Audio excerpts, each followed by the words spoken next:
Hey guys, VaulSC here, how you going? We're going to take a look at the final game of the INZO tournament that happened a week ago. This is Game 5, it is the finals, it's the Shard Company versus Tunguska, the mission is Unmasking. Very important game because it's undefeated player versus undefeated player, and the person that wins this game will win the tournament. So we're going to try and have a look at the resolution of that. Now, normally when I do these bat reps, go through the play-by-play, go through the photographs, tell you what happens at the end. I'm actually going to give away the spoilers at the start. This is it turns out to be a very unusual game, very unusual circumstance, and I need to be able to tell you how it all sort of unraveled and pick it apart, dismantle it, put it back together again. So, spoilers straight from the beginning. This story that you're about to hear is not one with a happy ending. It's going to turn out to be a bit of a Shakespearean tragedy, if you will. Uncomfortable for both players because at the end of 2 game rounds, we were stopped due to time, and in fact the entire tournament ground to a halt, and a lot of people, not just us, had to finish before all the turns were played out. It wasn't because I played slowly or because my opponent played slowly or or the person organizing the tournament had to cut the entire thing short earlier than planned.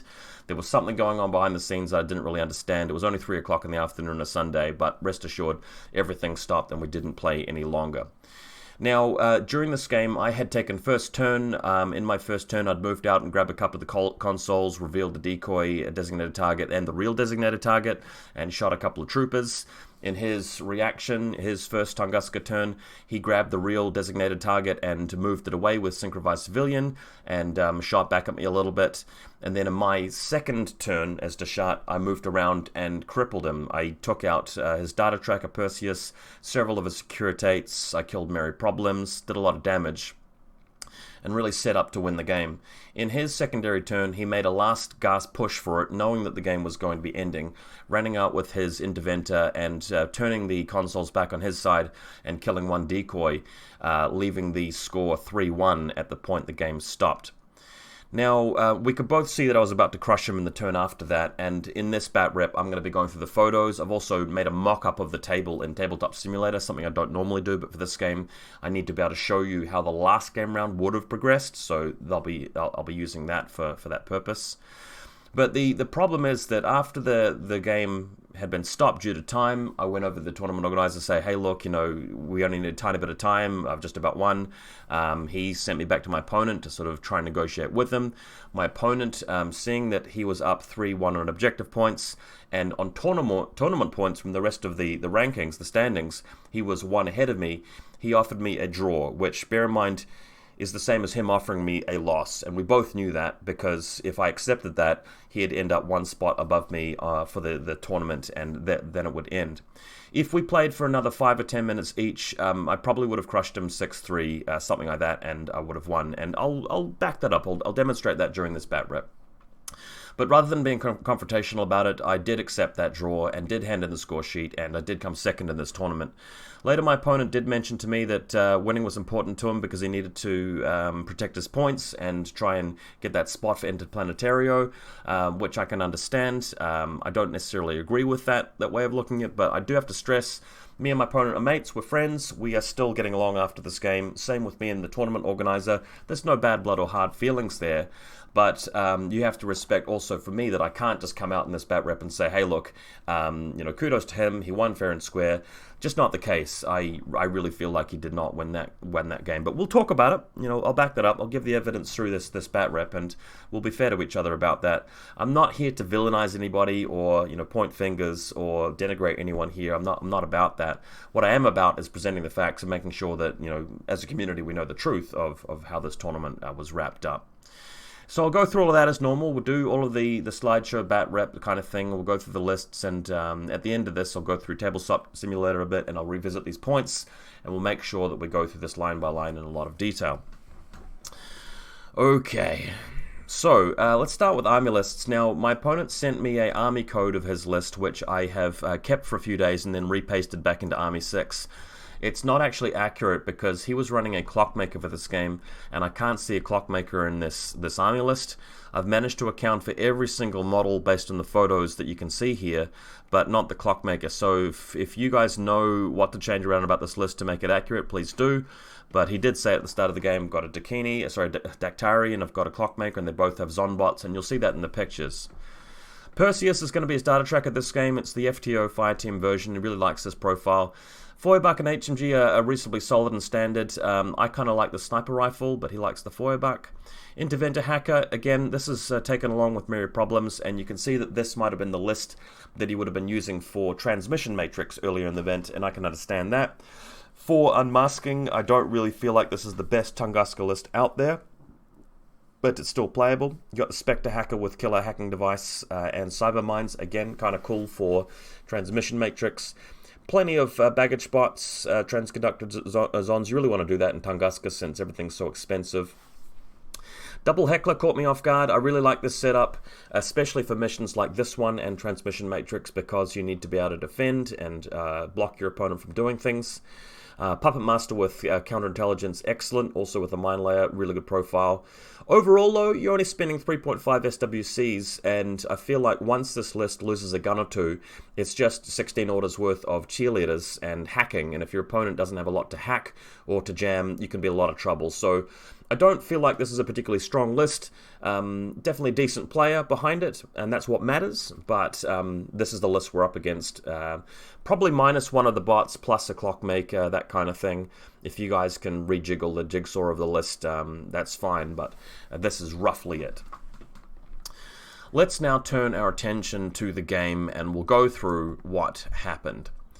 So as I said, I'm taking first turn, and my opponent's picking the deployment zone and setting up second. This is the table, and again, I'm going to be doing a mock-up of this in Tabletop Simulator, so we'll be able to look at that.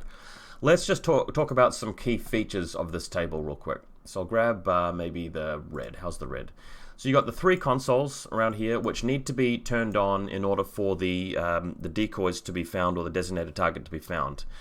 Because this objective is up on a couple of buildings, it may turn out that's actually a bit closer to this side of the table than this side of the table.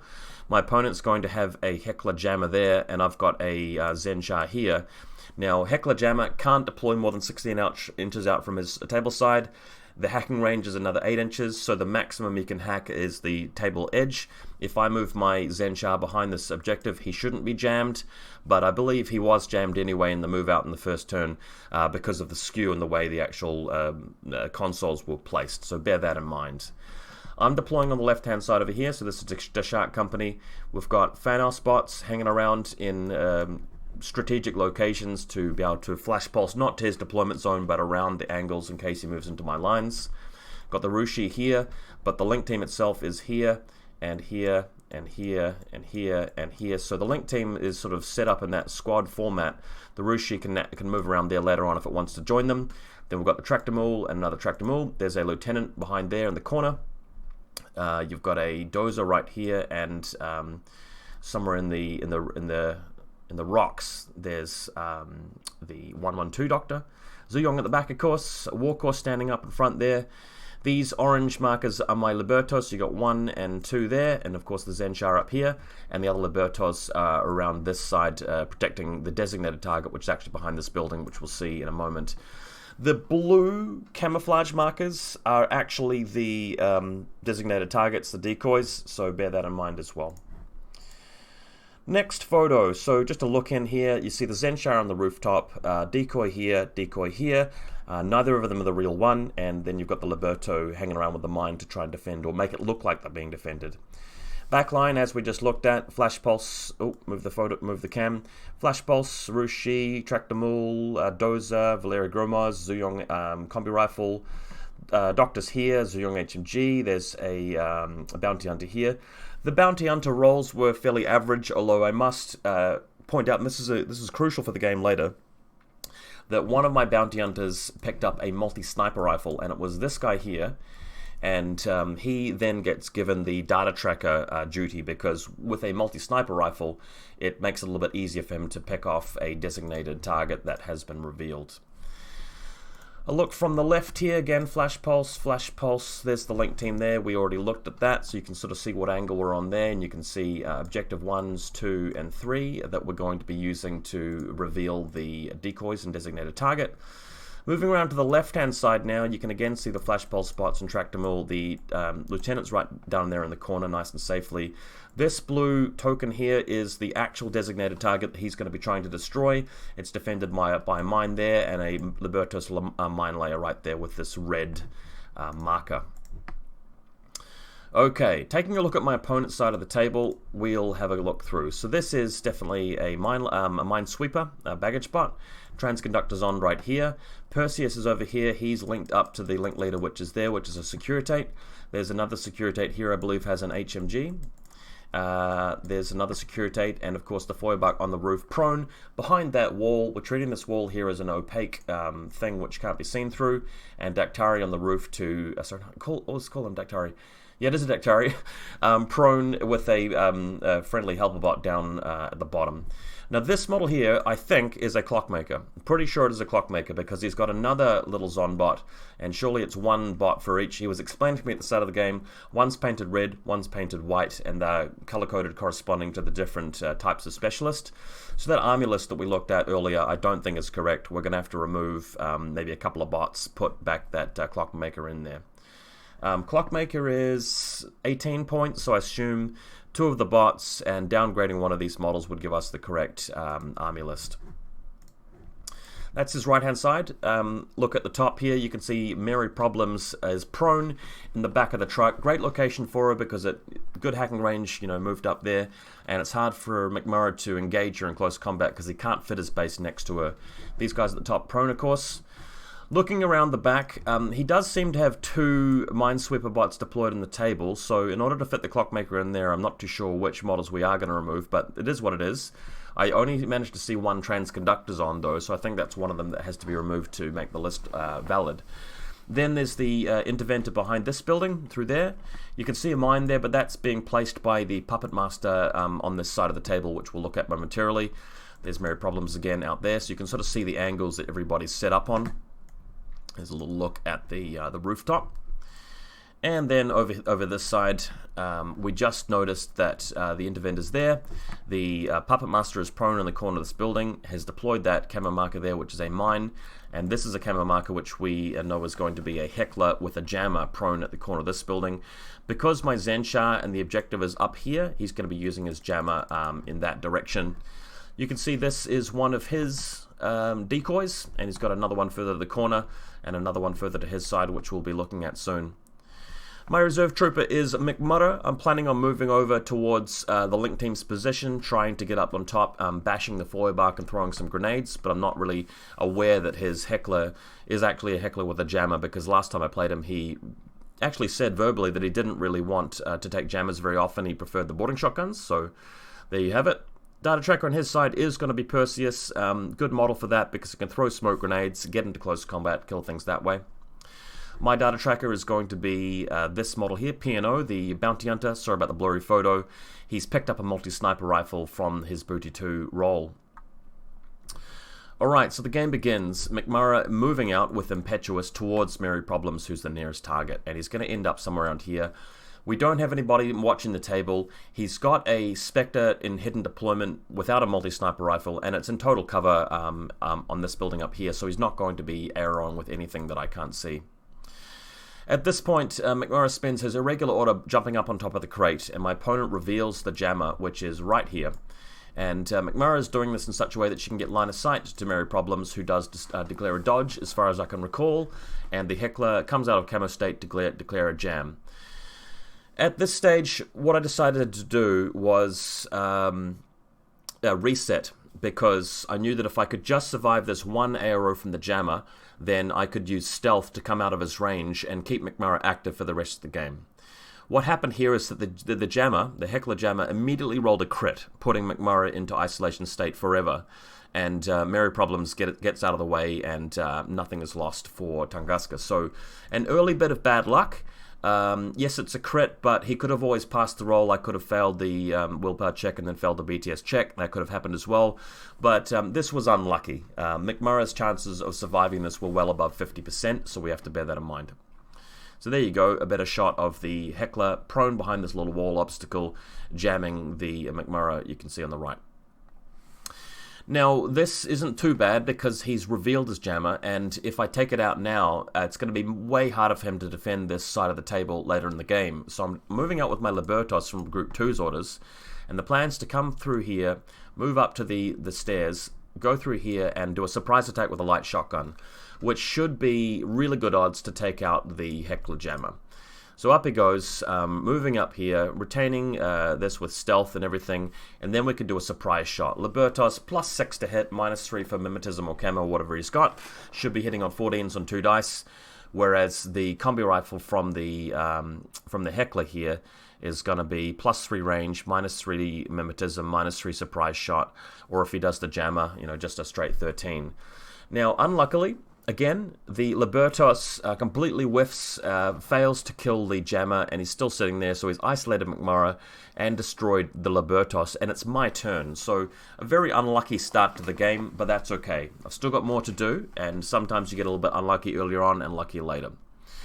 Zensha moving over to the objective, not really moving very far past it or at all, and trying to press the button on it. My opponent reveals that he's got a second Heckler jammer, which is unfortunate. You know, again, he does manage to get the jam off and the Zensha is isolated, but luckily for me, the Zensha successfully presses the button on the console to reveal one of his decoys. So, an unlucky turn. I also didn't realize that he had the jammers, but I felt like I played around them well enough. I also felt like maybe he shouldn't have had range here, but just due to the unusual way that we put the consoles, not on the legal sort of exact, you know, equator of the table where it's exactly 24 inches, the Zensha can be jammed here because he's come past the halfway line, and apparently this Heckler is deployed as far up as he possibly can. But we've got a guy revealed. Now, the model that I chose, the token that I chose to reveal was on the side of the table that we've just been playing on with McMurray and the Liberto and the other jammer and Perseus' link team. There is a guy revealed over there now who turns out to be a decoy, not the real designated target. Again, he's revealed a jammer, so I'm bringing up my other Liberto, and he's going to be coming over here. I've got plenty of orders in Group 2, and he's going to be coming in to try and take out this Liberto, because we know that there's actually another marker over here who's one of the decoys that could be the real one, and turns out later it is actually the real designated target. So if I can eliminate that jammer now, it's going to give me an easier run and passage to destroy this model later. So I've been unlucky so far. Liberto comes around.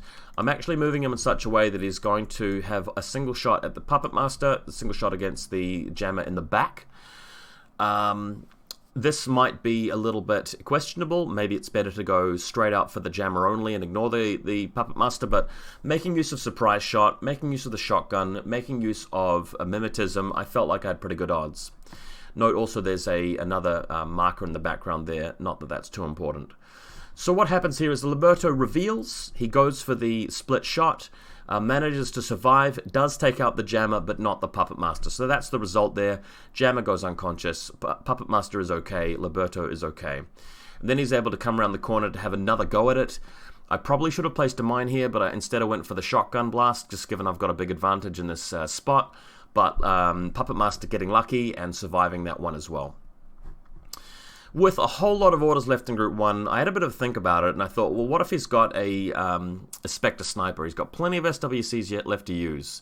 If he does, and Valeria moves out here, for example, and he reveals, Valeria might be able to dodge, and then with my remaining orders, I might be able to just shoot him with the HMG, or move the Rushi around to take him out. I really want to bait him out, because once that ARO has been found, the rest of the game will be a lot more easier and confident, and I can actually go after the objectives. But turns out there actually isn't anybody there, so Valeria doesn't bait anything, and is able to move all the way over to this console, switching it on, and then moving all the way back to her position later on. So she's breaking the link team to do that, but with Group 1's order, she's moving out into the forest, pressing the button on the console. She's a hacker, so she gets +3 to her willpower check, gets to make 2 rolls, and then moves back.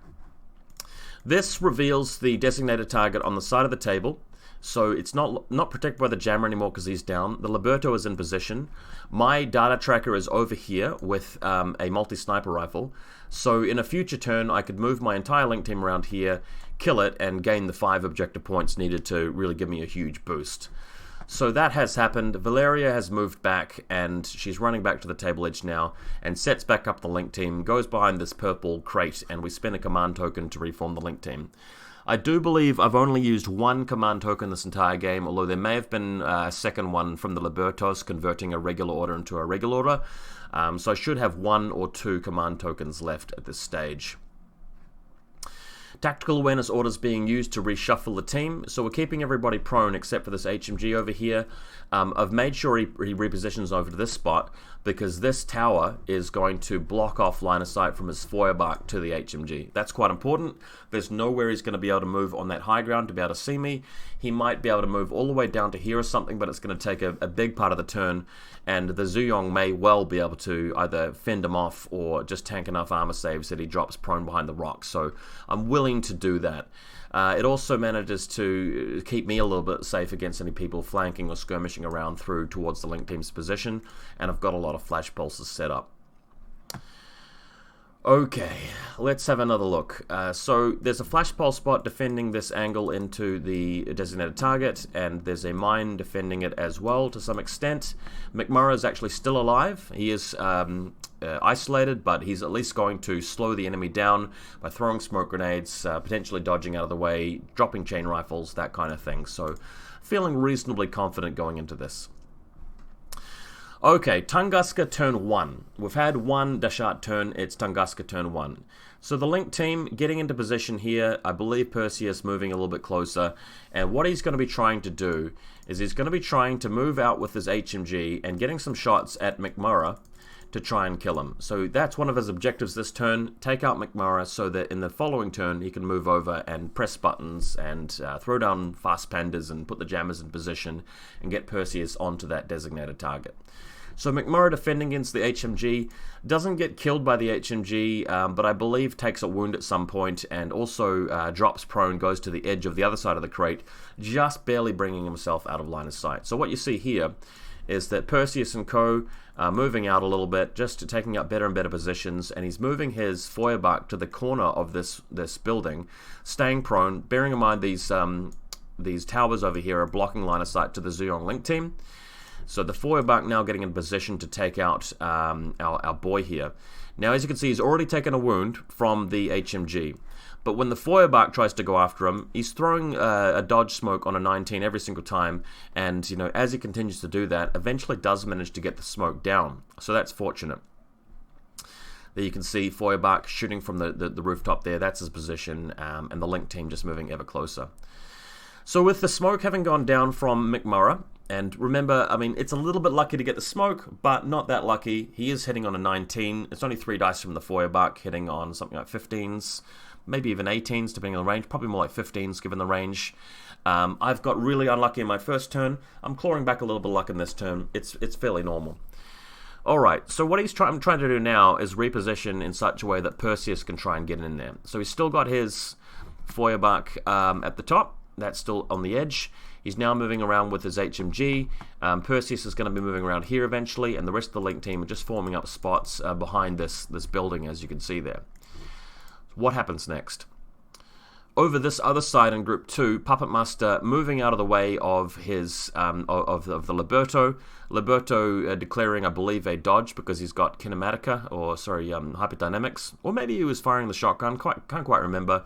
But a mine is placed so that he'll have to contend with that. Then the Puppet Master activates, starts shooting him, mine goes off, the Liberto flubs his roll and is destroyed. Now my opponent's plan here, now that he's been victorious with his Puppet Master, is to move down the ladder, move over to the location of his revealed designated target, synchronize civilian with it, and then walk back over here and drop him prone. We had to query the rules, but I am told that when you synchronize a civilian, it does the same things you do. So if you go prone, it will go prone. So it's a clever way of protecting it even further. And I haven't got anybody that can ARO against this. So Puppet Master going in with Group 2's orders, bringing it back to the ladder, bringing it up over here, and they're both going prone on this little Corvus Belli papercraft sort of terrain piece here. And that will help him to deny the 5 objective points I can get by killing this model with my data tracker later on. Perseus now moving out with Group 1's orders. So as you can see, he's trying to move up to here. Then he's going to be moving up the ladder, and he's going to be standing around here to try and use an intuitive attack with his nanopulsar to possibly strip that last wound off McMurrough. Bear in mind, total immunity will allow me to use my armor instead of BTS, so still an armor 4 save, and I've still got Phys 16 to defend this. So I question the this move here. I mean, he can go into close combat, but then McMurrough can just trade for Perseus, which is terrible. I think maybe a better move might have been to just hold off and try and get some other material kills here. I can see why you'd want to go for this, but with McMurrough being able to dodge so easily and with such good armor, it's so easy to defend the nanopulsar. So Perseus having a go at it, failing to kill McMurrough just due to the rolls required, and giving up. So then what we've got is Perseus moving back. I want to pause here just to explain again that this miniature you're seeing there is a decoy. It's one of the targets that was previously revealed when the Zen Shah pressed that button on the right hand side of the table. The decoy that my opponent just moved away with the Puppet Master is actually the real designated target. So Perseus now moving away, feeling like he doesn't have the orders to waste on McMurrough, and then moves, not part of the link team, around to this spot here, noting that my designated target, and he doesn't know this yet, my designated target is on the other side of this building nearby. So I'll have another turn to deal with him, but if I don't deal with Perseus, he will be going around there and killing my designated target quite handily. And you can see the smoke being thrown down to various spots to avoid my link team shooting him as he does this. So that's about all Perseus can achieve. We've now played through one game round, and Deshad have had a turn, Tunguska have had a turn, and you can see that I haven't really lost a lot. I've got a couple of models which are isolated, Zen Shah and McMurrough. I've lost both Libertos, but I've still got the entire link team ready to go. I've still got a tactical awareness, all the Zuyongs, the Rushi, I've got all the flash pulse spots, I've got the tractor mules, I've got the doctor and engineer. So there's quite a bit there. At this point, I'm deciding to make quite a decisive play. I'm keeping people prone here, and they're moving around, and there is a very thin line of fire from the Feuerbach there. So just moving around, using cautious moves wherever necessary. And we're going to be moving the HMG into this spot here. And he's going to be setting up there. And he's going to be taking on the Securitate Feuerbach. Now, we might say, oh, it's risky. Oh, the Feuerbach's really good. But so's the Zuyong, and it is my turn. So if we're talking a model with Ballistic Skill 16, plus range minus cover, still 16, on 5 dice, versus a guy with Ballistic Skill 15 and 2 dice, but with the explosive rounds, would much rather be in the position of the HMG. And you're welcome to open up Dice Calculator and check it, but it's not a super risky thing. If the worst happens and the Feuerbach, hits, and I do take a couple of wounds and go unconscious, I do have group orders, 2's orders, to cautious move the doctor over nearby, move into base to base with the Zuyong, use some command tokens if necessary with the cube to revive him, and then try again. So the chances of me killing this enemy Securitate are very, very high. And that actually is what happens. We've got the Zuyong here, sets up. We've got the Feuerbach Securitate sitting up there. McMurrough's still prone. He didn't use his Impetuous this turn because it's regular Impetuous now, not Extreme Impetuous. And the Feuerbach is destroyed. So remember, the Feuerbach was also, I think, in a 4-man link team because for some reason Perseus had run off. So that was even a lower chance of him shooting back with the HMG. So for those of you opening up Dice Calculator, again, Ballistic Skill 12 on 2 dice, Ballistic Skill 16 on 4 dice. It's pretty easy for the Zuyong. The entire team now moves out, and just bear in mind, this is a link team that has 11 orders available to it. There's 9 regular orders. McMurrough's isolated in the same group. We've got 2 more tactical awareness orders after that. He has positioned one of his Securitates there. That's a Securitate with a combi rifle. Zuyong destroys it pretty easily. Remember, he's lost his link team bonuses now. Zuyong's got the full bonuses with the HMG. You know, it's very easy to get this kill. Then we're moving further across, and he's set up his HMG here, right over here. So all Zuyong needs to do is move out there. He's got a perfect angle along there. Yes, it's an HMG. Maybe he's in a 3-man link team. We can't remember. But either way, it's BS16 versus BS12. Not going to be happening against the Zuyong HMG. And again, plenty of orders to do this. So he's coming through here. I think he flubbed it the first time around, but the second time around he managed to get the kill. So we've taken out the Feuerbach, we've taken out a combi rifle, we've taken out an HMG. That's apparent from the photos, quite important. Also, Perseus is on the other side of this wall here. Now we need to deal with him, and this is the tricky part, and this is the part where I need a little bit of luck. So link team moving past here, blowing up the enemy Securitate, and we're all setting up in this nice position here, and we're moving this guy around with the grey cloak, noting that this is the data tracker back here with the sniper rifle, but our friend here, our boy, needs to move to the corner. So he's going to go up to the corner and move across, and this is going to allow him to get into a spot where he's got cover, but Perseus does not have cover. And as you can see from the geometry of this, anybody who's played infiNity a lot knows that this is very much possible. So you come out to this spot and move back. You can retain the wall. Perseus has got nothing there from this part of the base to here. And then we're hitting him with the SMG.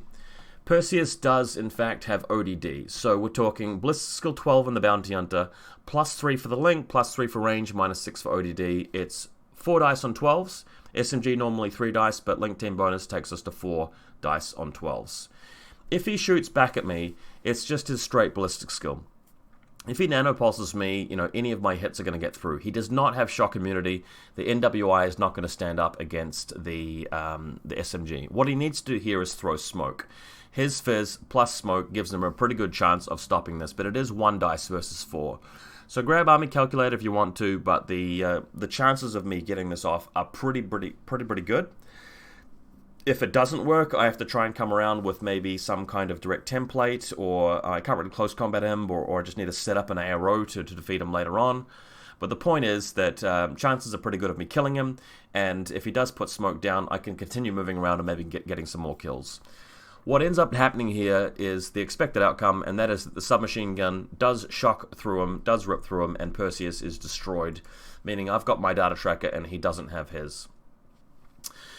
McMurray moving out one more time with his irregular order, and he's got 1 wound left, and he's trying to go for it here onto Mary Problems. Now Mary is trying to dodge, but McMurray throwing a bomb at her. It's Fizz 16 +3 for range, -6 for ODD, so on an 11.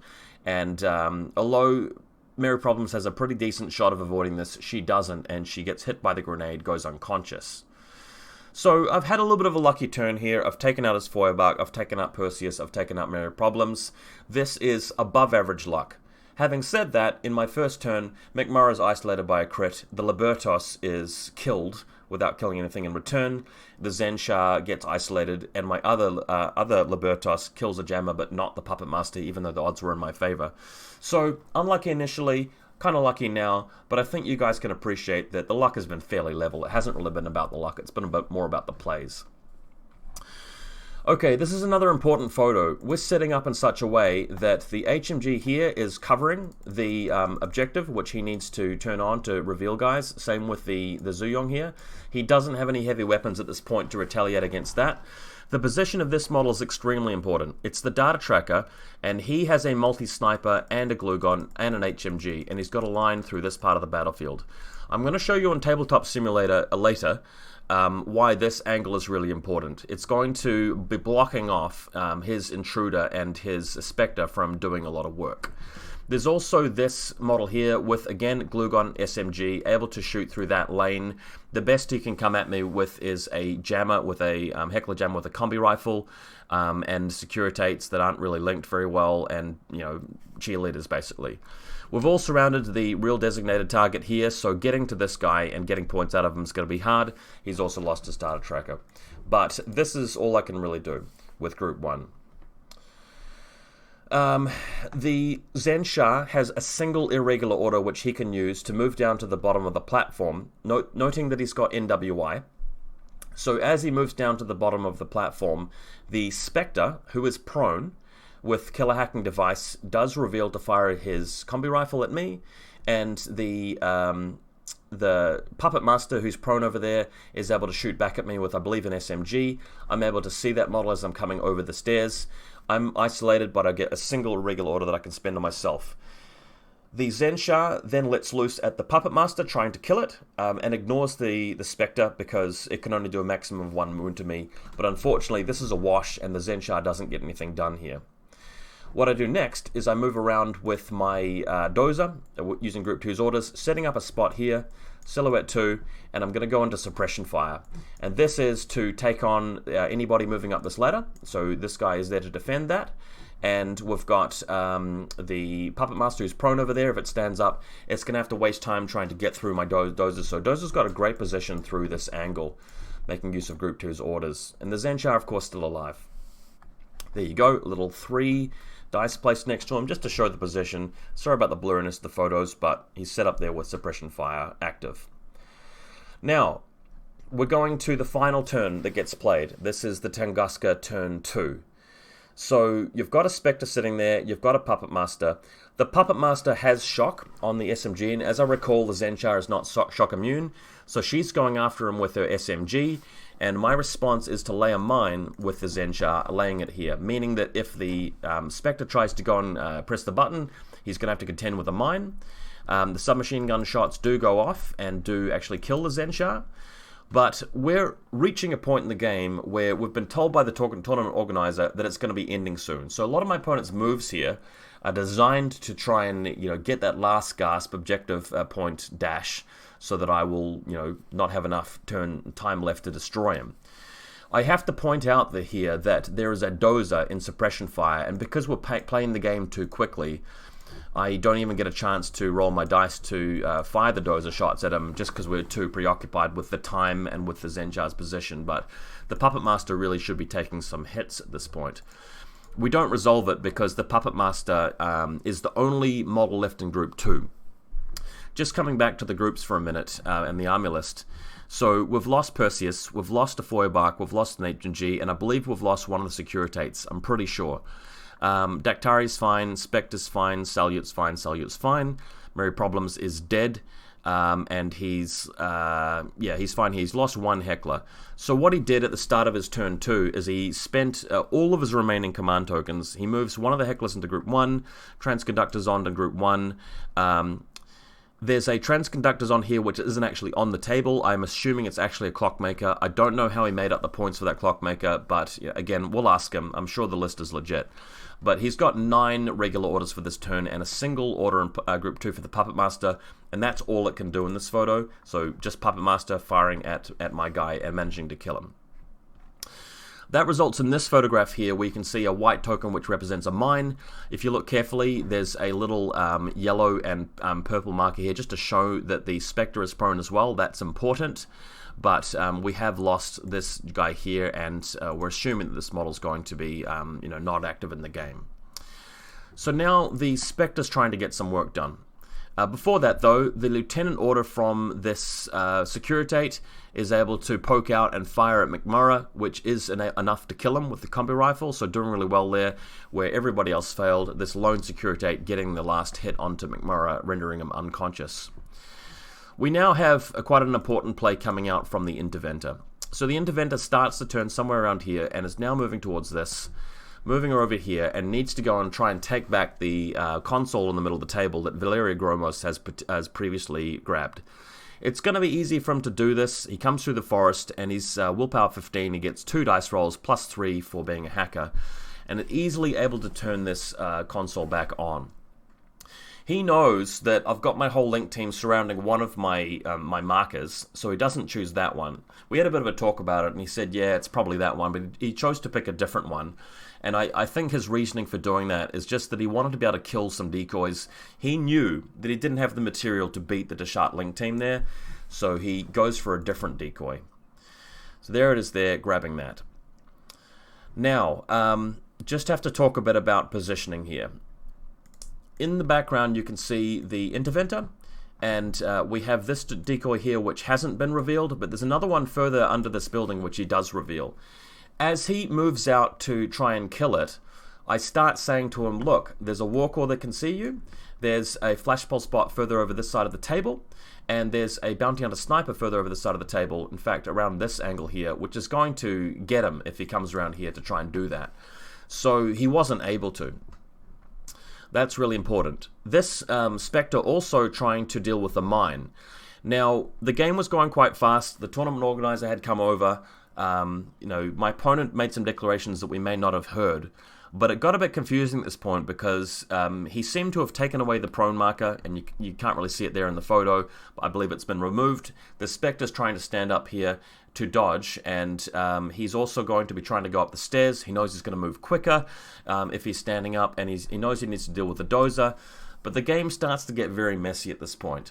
I said to him, hey look, I've got a sniper in the distance. He makes a dice roll. It turned out to be a 20, but we weren't sure whether that was an armor save or a dodge check. It did get very messy at this point. But one thing we agreed to resolve is that the Spectre does get hit and killed by the bounty hunter sniper. At some point around here, because you can sort of see him standing up and trying to move. After a bit of umming and ahhing and deciding, which way to go, the interventor is actually going to move around this way rather than towards this side of the battlefield, because he's going to be the one going up and pressing the thing to take the console back rather than killing the decoy. My opponent knows at this point that if he doesn't turn on both of the consoles, I'll have 2 objective points for that, plus 1 for killing the data tracker, right, or having my data tracker alive. If it's 1 each, which it is right now, we're drawing on the consoles. I'll have 1 for my data tracker. If he kills a decoy, he'll have 1 for that, and it'll be a draw. He would prefer a win. So he's moving around with his interventor at the moment. Another messy thing that happened is that he went into cybermask state, which a hacking device plus models can. And he knew he had to do that because he had to avoid the flashbulb spots and avoid the bounty hunter sniper. I said to him, can a model go into cybermask if any models are in line of fire? He said, I don't know, and continued moving. We know from the rules that that's illegal. I'm not holding that against him. It was a fast game. It was, very cluttered. It was very messy. He wanted to win.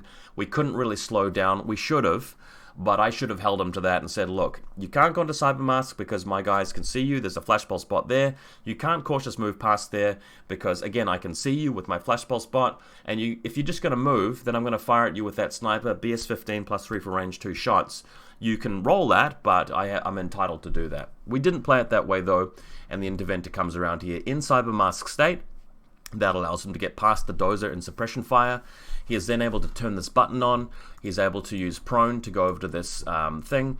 And with his very last order, he is able to lean out over the objective. And if I go back a few photos to this one here, if he's moved around up to this spot, what he can do next is lean out from this spot here and shoot this designated target here to take out one of the decoys. And that is the point where the Tunguska turn ends and the game ends and the tournament ends. So you can see he's got 2 consoles to my 0.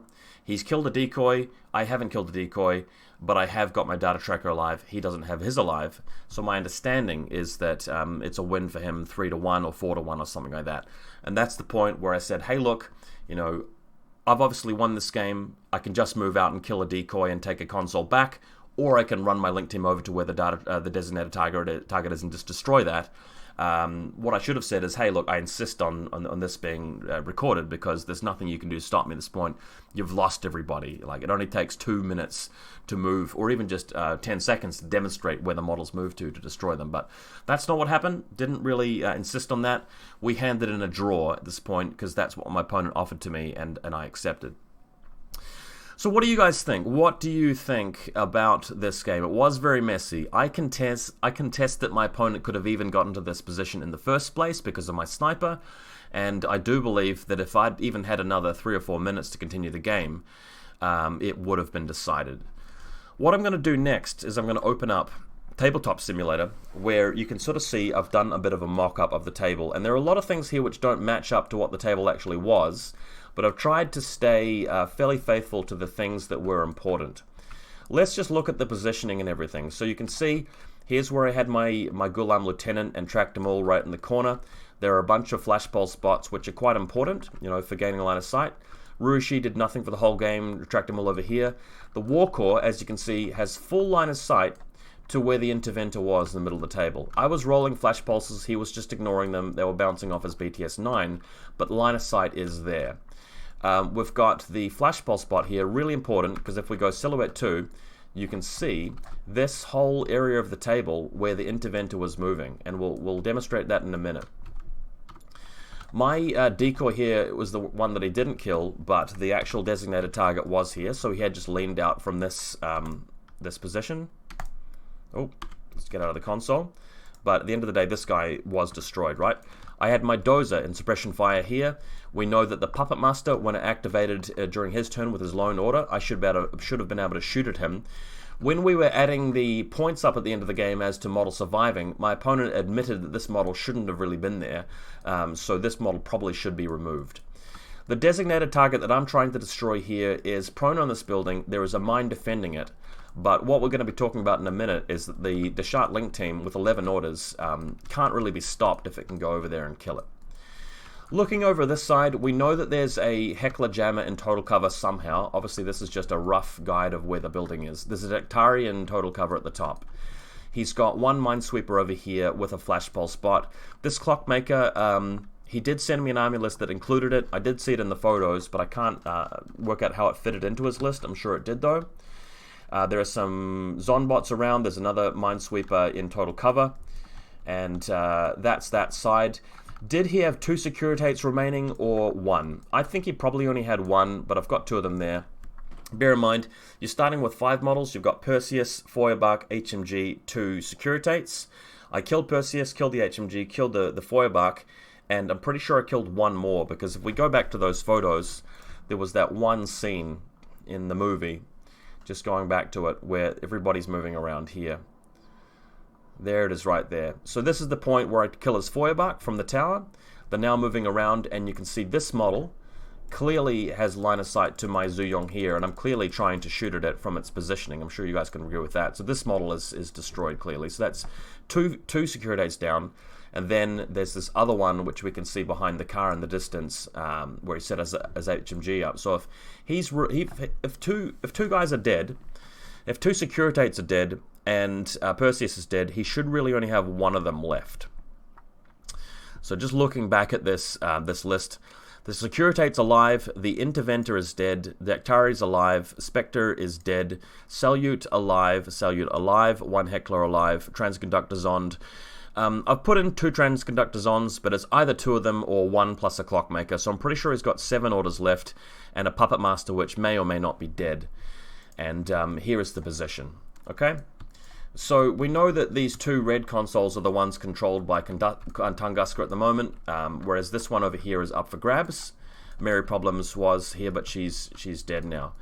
If I move my Link team into this button to press the button, he may have his Heckler Jammer there to jam it, but as I demonstrated with maths earlier, the Heckler can't be more than 16 inches from the deployment zone, right? So it's at the very edge.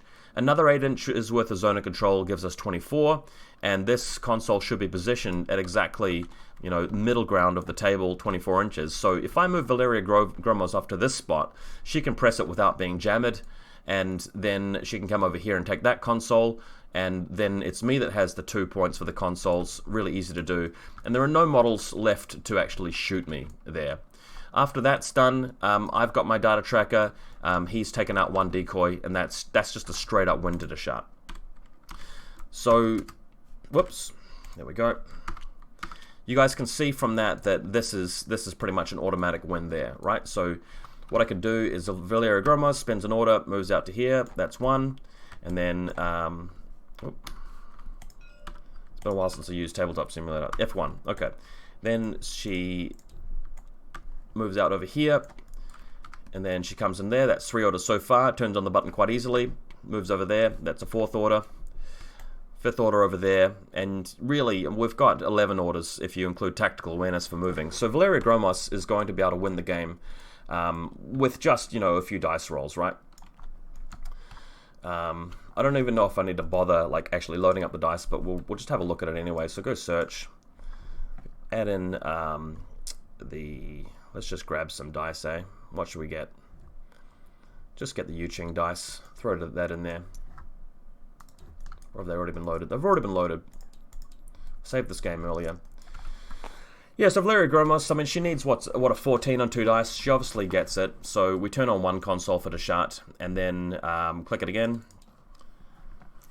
Obviously, she always gets the middle one. So even if I'd failed those, there are more attempts to make. If we just grab Season 10, and I believe Unmasking may have changed since then, let's just have a look at the objectives, right? So we'll find it.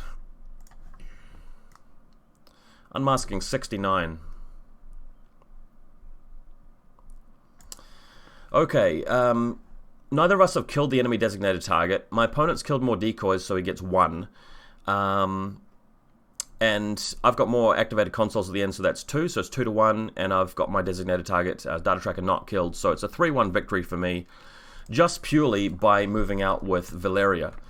Bearing in mind, though, he gets another turn, so what he could do is he could move out his Daktari around here and try and press the buttons back, but how are you going to be able to do that if the Deschart Link team's in the middle of the table and you've barely got any orders? So we want to be fair here. You know, that's one easy way of me getting the consoles back, but my opponent maybe has a turn to move out. The thing is, though, with my additional orders, we can definitely make sure that this Puppet Master's dead. And if I wanted to, I could just really set up the entire Zuyong team out in the open here, just facing all of the objectives, and he's got no smoke or anything to try and deal with them. Here's the other way I can get up on points. We've got this bounty under here, and we've got this previously revealed decoy. So I spend 1 order moving 2 inches out. That's an SMG in range, and then moves back, and during that move, we shoot at the decoy. Now that's not guaranteed, he's just got a stun pistol, but we've got what? 1, 2, 3, 4, mid-range with the SMG, hitting on 15s. There we go, a 14 and a 14 and an 8. And my opponent has to roll up either a stun pistol or a dodge. Yes, he can get a crit, and that can definitely cause me to have to, you know, put more orders into it. But a 14 is definitely a miss, no matter what it is. Then he's taking 3 saves against the SMG, and immediately we're in a spot where Deschart, spending just 1 more order, has evened it up on decoys, and we've still got the Data Tracker ahead. But the one play which I think is just the most obvious here. And I do want to point out, just again, for those of you looking at the photos, that this is the position of the Data Tracker, right? It's definitely got an angle along there. It's definitely got an angle through to see where the interventor moved. Note that the positioning of these buildings is not perfectly faithful to the photos. They're just there to show. And this flashbulb spot would have been able to see everything that the interventor was doing. But let's say for the sake of example, it was possible. Really keep opening up the console here. Let's close that back off. Let's say the game played out as it did. What we can now do, even if we don't go after this decoy here, is we can start moving the Link team. So let's say the Link leader goes over to the HMG. He's going to move, say, about 8 inches around here. That's 1 move. Everybody else follows up behind him, so that's 1 order spent.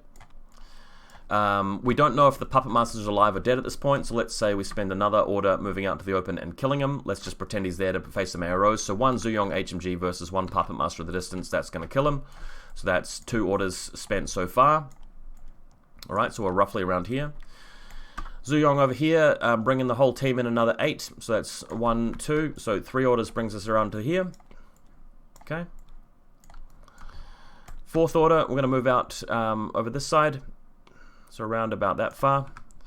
With the 2nd short skill, Valeria's moving into the forest. Okay. So that's 4 orders spent. With the 5th order, Valeria just moves a single short skill and everybody comes around a little bit further and Valeria presses the button. So we can take this console back. So that just makes it a lot harder for our opponents to win. So now it's a draw basically. We've got 1 each and Data Tracker versus 1 decoy. So that's about 5 orders spent. There is a mine here, but what you can actually do is the Zuyong can move to a point here with a 2nd short skill. Everybody stays back. And then the mine blows up. The range of the mine is what? About 8. You can easily keep Valeria back. In fact, you know, if you just measure more carefully or just look at the board more carefully, you keep her back there. Zuyong takes a wound even if it fails the armor save, and you know, it doesn't really matter for the game. You use the combi rifle guy, I suppose. Possibly there's a Securitate here, although I actually think this model is dead. If it's not dead, that's probably worse for Tunguska because the HMG just shoots it, and that's one less order to spend. And once the mine's been used, I mean, we've done about 7 orders so far. We eventually get the data track around to this point with maybe 3 orders left, I think. But you only need 1 or possibly 2 orders to move up to the top here and shoot it with an SMG. And that's a swing of 5 points that your opponent can't really get. The data tracker can go prone here, and you can set up a combi rifle, you can set up an HMG, you can set up a guy with a glue gun, you can set up Valeria on top of this. And what do you do as Tunguska here? You've got no models on this side because this Puppet Master would have been removed. So you can't go out in the middle and take the console back, really. What you can do is try and take this console, but the only model that can really do that is the Dactari on the roof. You've got to go all the way down there, and at that point you turn on and reveal a designated target. But there's just not going to be enough orders to go over and do that, and you're not going to be able to deal with the AROs that are coming from this angle. And look, it's not hard. It's not going to require a lot of face-to-face rolls that are important to get into this position. And it's not going to take 10 minutes. It's not going to take half an hour. It's probably going to take 5 minutes. You guys have been watching me play this out to get into that spot. So again, going back to the tournament, if I just insisted on having another 5 or 10 minutes, that's what would have happened. My opponent, we could have given him all the time in the world to move out there, but again, coming back to the lists, at the end of that final Deschart turn, you're really probably losing even more models, and you'd have at most 7 orders to go and do work and try and get past those AROs. And honestly, guys, I just really can't see it happening. So a sad outcome to the game. I know that I played better, and I had a better list, and that I feel like I was the winner of this event. I came second, which is still a good achievement. My opponent did play well. It's not like he's a bad player. He didn't do anything dodgy or underhanded. I don't really blame him for what actually happened here. We're still mates. It's just unfortunate that the tournament had to end in such a messy, uncomfortable, unsatisfying way for everyone. And like he said it himself, he wouldn't have wanted to win the game this way. So hopefully you guys can sort of get a bit of a feel for that and sort of understand, you know, how I was feeling after that got played out. You can sort of see how bad Tunguska has it at the end there, and how one-sided it was by the end. My opponent said to me, look, you know, I would normally give you the win. I should have given you the win. He wanted those points, and I kind of want him to go to Interplanetary as well and stay at the top of the rankings. That's cool and all. It's just a shame about the way it had to happen here. But we'll be playing each other again at other tournaments in future. I'll be playing some more Deschart. I'll be playing with the Wildfire box soon. I thank you guys very much for watching my tournament coverage, and I hope that you had a good time going through all of that. If you have some opinions or comments about this game, if you feel like I got some of the facts wrong, if you want to clear up what was in his army list, please do give me your opinions. As you know, I don't always get 100% of things right, but I think the general thrust of the argument here, the gist of it is that this was a win for Deschart Company, and would have completed a 5-game winning streak to take out this tournament. So thanks, guys. Really appreciate you lending me your ear and bearing with me through that. Hope you have a good day.